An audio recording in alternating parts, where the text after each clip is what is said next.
Bu dunyoda odamzod uchun eng og'ir jazo nima bilasizmi? Bu kishini tiriklayin kuydiradigan, kechalari uxlatmaydigan, o'z soyangdan ham nafratlanishga majbur qiladigan vijdon azobidir. Boshqalar seni qanchalik yaxshi inson deb o'ylamasin. Ich-ichingdan qon yig'layotganingni, qabrdan ham sovuqroq gunohingni faqat o'zing bilarkansan. Men qonim qaynagan, hammaga ishonadigan yoshgina yigit edim. Ammo o'sha tunda do'stimning to'yxonasida ichgan birinchi va oxirgi stakanim mening butun umrimni do'zaxga aylantirdi. Va men uyga qaytganimda dadamning yosh xotini, ya'ni o'gay onam bilan shunday dahshatli vaziyatga tushdimki, endi bu gunohni yuvishga umrim yetmaydi. Assalomu alaykum. Qalb sirlariga, hayotning achchiq haqiqatlariga qiziqadigan qadrdon Hikoyachi Momo kanalining kuzatuvchilari. Agar siz bizning dardga va tavbaga to'la dunyomizga ilk bor qadam qo'yayotgan bo'lsangiz, obuna bo'lishni va like tugmasini bosib qo'yishni unutmang. Qulayroq o'tirib oling. Chunki bugun men sizlarga shunday bir iqrorlikni, shunday qonli bir sirni ochamanki, buni eshitib siz ham yoqangizni ushlaysiz. Bu mening so'nggi nolam. Mening ismim Sanjar. Qo'qon shahrining oddiy, mehnatkash oilasida dunyoga keldim. Bizning uydagilar hech qachon birovga qaram bo'lmagan. Dadam shahardagi eng mashhur kabobchi ustalaridan biri edi. Onajonim esa mening farishtam. Bozorda yozin-qishin tinmay non va dadamning kaboblarini sotardilar. Men kenja farzandman. Ikkita opam erta turmushga chiqib ketishgan. Men yoshligimdan o'yin-kulgi nimaligini bilmadim. 14 yoshimdan dadamning yoniga kirib, go'sht kesishni, tutun yutib kabob pishirishni o'rgandim. Maktabni arang bitirdim-u, o'qishga kirishni ham o'ylamadim. Menga dadamning yonida yurib pul topish qiziqroq edi. Onam bechora. Jazirama issiqda ham, suyakdan o'tadigan qahratonda ham bozordan beri kelmasdilar. Uyda o'tirsam kasal bo'laman bolam, derdilar kulib. Qanchalar mehnatkash edilar. Biz dadam ikkimiz sahar soat 5 da uydan chiqardik, onam esa xamir qorib, yopib, tushga yaqin bozorga yetib borardilar. Yozning ayni chilla vaqti edi. O'sha kuni sahardan negadir yuragim g'ash bo'laverdi. Ishga borgim kelmadi, lekin dadamdan qo'rqardim, indamay ergashdim. Tush payti dadam yaqindagina qarz qavola qilib olgan Nexa mashinamizga o'tirdi-da, "Sanjar, ishlarga o'zing qarab tur, men yarim soatda bitta joyga kirib kelaman", deb chiqib ketdi. Odam gavjum, qo'limga tegmay kabob pishiryapman. Birdan bozordagi qo'shnimiz onamning yonida non sotadigan holida xola rangi quv o'chib yugurib keldi. "Sanjar, yugur. Onang yiqilib tushdi. Tez yordam olib ketdi", deb baqirdi. Nima qilishimni bilmay qoldim. Qo'limdagi pichoq yerga tushib ketdi. Dadamning telefoni o'chiq. Do'konda hech kim yo'q. Mijozlar kutib turibdi. Ko'zlarim qorong'ulashib, barcha narsani tashladim-u, kasalxonaga qarab yugurdim. Jonlantirish bo'limining eshigi tagida ammamlar, opamlar uvoz solib yig'lashardi. Meni ichkariga kiritishmadi. Doktor chiqib qandaydir tushunarsiz tibbiy atamalarni aytdi. Dadam hansirab yetib keldi, doktorlar bilan gaplashdi-yu, devorga suyanib o'tirib qoldi. Mening farishtadek onam. Hech qachon kasalman demagan, har doim tabassum qilib yurgan onam. Uzoq vaqtdan beri o'pka saratoni bilan kurashib kelayotgan ekanlar. Buni faqat dadam bilgan ekan, lekin onam, bolalarim siqilmasin deb hammadan yashirgan ekan. Onajonim, o'sha kasalxonada bor yo'g'i 15 kun yotdilar. Va doktorlar endi umidlaringni uzinglar deb javob berishdi. Uyga olib keldik. Farishtam. Mening aziz onam ko'z oldimda shamdek so'nib, bir oydan keyin jon berdilar. O'sha kundan boshlab bizning hayotimiz, oilamizning fayzi, do'konning barakasi onam bilan birga qabrga ketgandek bo'ldi. Dadam butunlay o'zgarib qoldi. Ishga ham bormas, faqat uyda qamalib yotardi. Men bir o'zim ro'zg'orni, do'konni arang tortib yurdim. Lekin eng dahshatlisi 8 oydan keyin boshlandi. Katta opam va ammam yig'ilishib, "Dadang yosh. U kishi qiynalib qoldi, uylantiramiz, deyishdi. Mening faryodim ko'kka o'rladi. Axir onamning tuprog'i hali sovimagan edi-ku. O'rtoqlarimni oldida qanday qilib yoshgina xotin olgan otaning o'g'li bo'lib yuraman deb baqirdim. Ammo meni hech kim eshitmadi. Dadamga farzand ko'rmagani uchun eridan ajrashgan 35 yoshlardagi. Ko'rinishidan katta opamdan ham yoshroq va shaddodroq bir ayolni olib berishdi. Uning ismi Shahnoza edi. Dadamning og'zi qulog'ida. 10 yoshga yosharib ketgandek Shahnozxon, jonim deb uning atrofida parvona bo'ldi. Men esa bu iflosliklarni ko'rmaslik uchun imkon qadar uydan qochardim. Dadam butunlay ishni yig'ishtirib qo'ydi. Yotib yeyishga tog' ham chidamas ekan. Kunlarning birida eshigimiz taqillab foizga pul beradigan shallaqa bir ayol keldi. U baqir-chaqir qilib dadamni haqoratlay boshladi. Men nima bo'layotganini tushunmasdim. Dadam yerto'ladan rang quti o'chib chiqdi. Ma'lum bo'lishicha, u o'zining yosh xotinini kiyintirish, sayohatlarga olib borish uchun juda katta miqdorda qarz olgan. Hatto do'konimiz ham allaqachon qarz uchun tortib olingan ekan. Va eng dahshatlisi, dadam onamning o'limidan so'ng qolgan barcha tilla taqinchoqlarni ham o'sha foizchi xotinga berib yuborgan ekan. Men yig'lab yubordim. Qanday qilib? O'zining farzandlari turganda halol umr yo'ldoshining yodgorliklarini birovlarga berib yuborish. Bu xiyonat emasmi? Qarz egalari tinchlik bermagach, dadam Rossiyaga qochib ketishga qaror qildi. Ketayotib menga bir varaq qog'oz tutqazdi.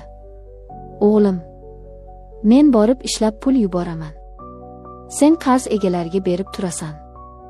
Bu orada Shahnoza xolangga ham qarab tur. Hech qayerga bormasin, dedi. Men dadamdan nafratlanib ketsam ham indamay qog'ozni oldim. Qarz salkam $5000 ekan.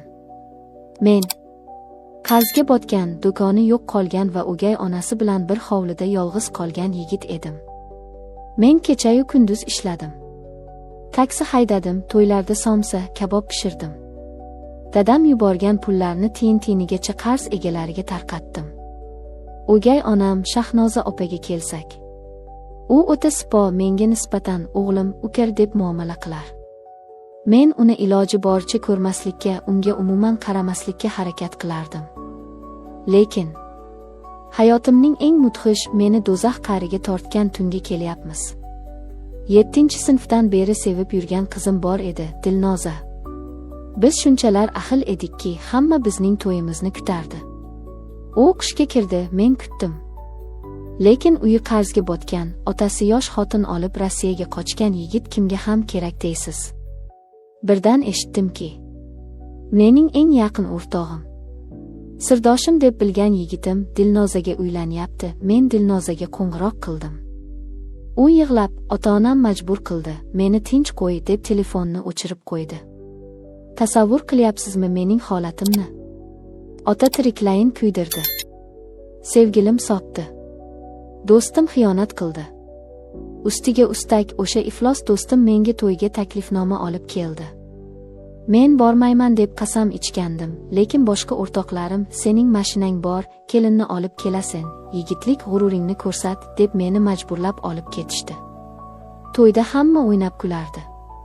Men esa burchakda qora niyatlar girdobida o'tirardim.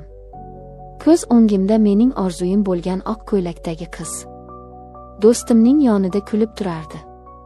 Mening ichimda shunday nafrat, shunday alam qaynardiki. Men hayotimda og'zimga aroq olmagan bola edim. O'sha kuni oldimdagi stakanni to'ldirib quydimda, bir ko'tarishda ichib yubordim. Keyin ikkinchisi, uchinchisi. Tomog'im, oshqozonim yondi. Lekin ichimdagi olov o'chmadi. Aksincha, u mening ko'zlarimni qon qilib yubordi.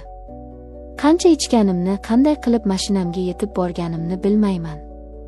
O'rtoqlarimning rulga o'tirma, mast bo'lasan degan gaplarni eshitmadim. Mashinani g'izillatib haydab uyga qarab ketdim. Uyga qanday kirganim ham esimda yo'q.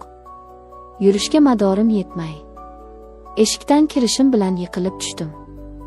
Musiqa shu joyda vahimali va keskinlashadi. Shu payt Ichkaridan o'gay onam Shahnoza chopib chiqdi. Tungi libosda edi. U meni ko'tarib xonaga olib kirdi. Sanjar, nima bo'ldi senga? Nega buncha ichding deb yuzlarimga suv sepa boshladi. Mening ongim loyqalashib ketgandi. Ko'zlarim oldida hamma narsa aylanardi. Men unga qarab, birdaniga Dilnozani menga xiyonat qilgan sevgilimni ko'rgandek bo'ldim. Yillar davomida yiqqan nafratim, alamlarim menga shaytoniy bir turtki berdi.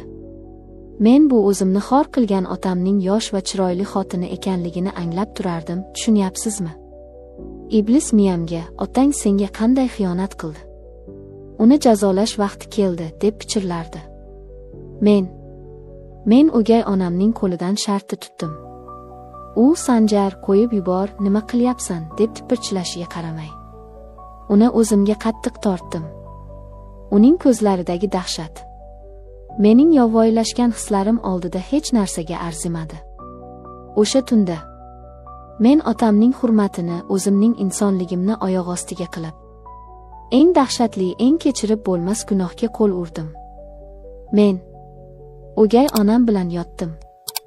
Tong otdi. Boshim tana qismimdan ajrab ketayotgandek og'rib uyg'ondim. Xona jimjit. Men kiyimlarim bilan polda yotardim.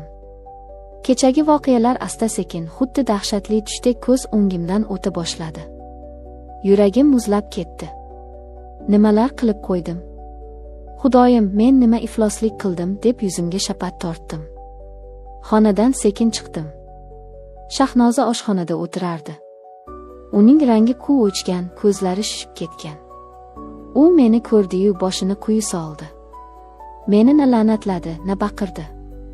Uning o'sha sukunati meni ming bora pichoqlagandan ham yomonroq edi.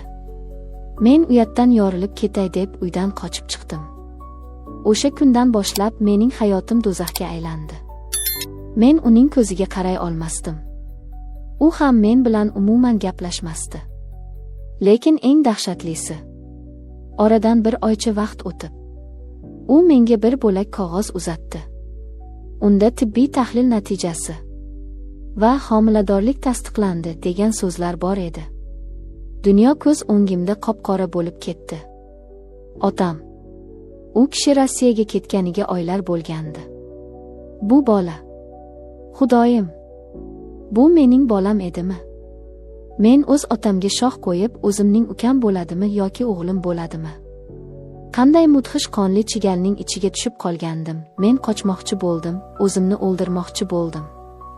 Lekin Shahnoza menga bir og'iz so'z aytdi. Agar bu sirni kimgadir aytsang, men o'zimni osaman. Lekin men bolani oldiraman. Sen esa otang kelgan kuni bu uydan bosh olib ketasan. Hozir otam qaytib kelgan. U hech narsani bilmaydi. Shahnoza bolani oldirdi. U bizga o'sha dahshatli tunning yodgorligi kabi faqat jimjitlikni ravo ko'rdi. Men bu uyda bir daqiqa ham turolmayman. Otamning yuziga qaraganimda o'zimning qanday razil ekanimni o'ylab yonib ketaman. Men bugun Moskvaga chipta oldim. Men ketaman. Qochib ketaman. Lekin vijdon, u mendan hech qachon qolmaydi, to qabrgacha birga boradi. Azizlar, bu hayotda hech qachon alam ustida qaror qilmang.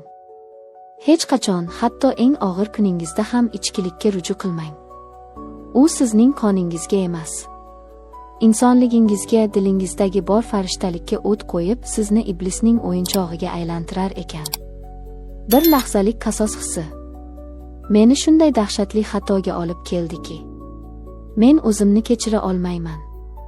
Siz mening dahshatli jinoyatim haqida nima deysiz? Meni kechirib bo'ladimi? Qachondir hayotim iziga tushishiga ishonasizmi? Iltimos, izohlarda o'z fikringizni yozing. Qarg'ishingizga ham roziman.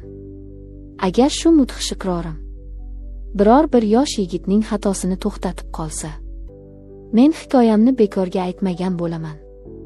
Hikoyachi Momo kanaliga obuna bo'lishni unutmang. O'zingizni ehtiyot qiling. Men kabi do'zaxda yashamang. Xayr.